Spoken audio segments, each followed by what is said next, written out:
So, I honestly thought about skipping this finale because when I saw that the episode was almost 2 hours long, I immediately lost all motivation and just went back to sleep. But the next day, I finally watched the entire episode of 90 Day the Single Life. And while it was not the craziest finale ever, it definitely brought enough drama to keep people talking.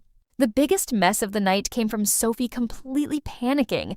After Pedro suddenly stopped answering her nonstop messages, she kept staring at her phone wondering if he hated her, if he was done with her, or if he was just trying to punish her by disappearing without any explanation.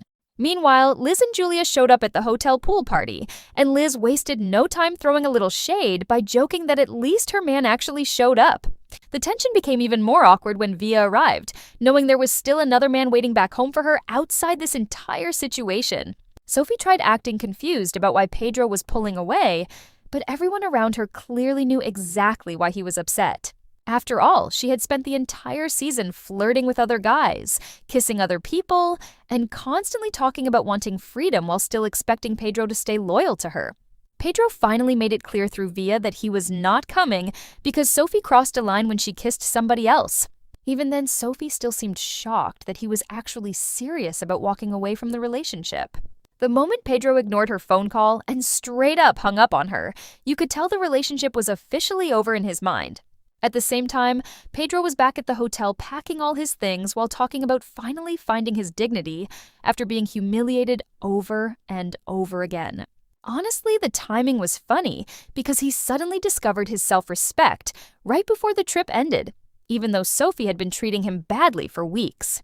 Pedro compared himself to a paper towel, saying Sophie used him, wiped him away emotionally, and then tossed him aside like he meant nothing. Despite all the chaos, he admitted that she completely broke his heart and made him feel stupid for ignoring all the warnings from his family. Sitting in the car ready to leave, Pedro looked genuinely angry and convinced that Sophie would eventually regret everything she did to him. Meanwhile, another emotional storyline exploded when one cast member admitted she could not continue the relationship because of personal health struggles and complicated family responsibilities back home. Even though feelings were clearly developing between them, reality started crashing into the fantasy of the vacation romance. The conversation became painfully honest when they both admitted that love alone was not enough to fix the distance, the kids, and the complicated lives waiting for them outside the show.